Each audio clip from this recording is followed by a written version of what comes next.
Is everything because now EF rather than F? Is everything enhanced yes, Fujita? Okay.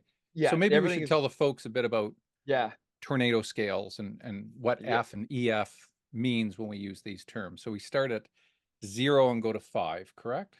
yeah, yeah, it is And it, correct. and it used to be just F0 to F5, and now it's EF because what? They've gotten bigger, or No, no. why have they enhanced it? Yeah. Yeah, the original scale was developed by Ted Fujita. That's why it's an F scale.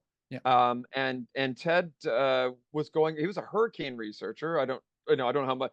You probably know all this, but the audience might not. that's right. Um, Ted was a hurricane researcher who sort of took a look at stuff and was like, oh, this is the best way to sort of classify how strong a tornado is because we can't necessarily get a radar on the storm, so we can't necessarily get the exact wind speed. So we can sort of take a look at what engineering like how these buildings were built, and then sort of figure out the wind speed, sort of back figuring it out. Hmm.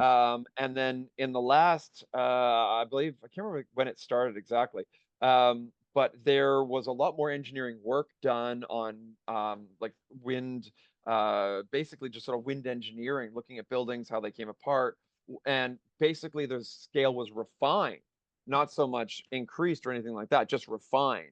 Right. And they call that the enhanced Fujita scale Okay. because we now know much better about how buildings hold together and what For have you. sure. And we've seen, and I've been through the damage path with Dave at the Northern Tornadoes Project, and we've literally seen why some are classified EF3, EF2s.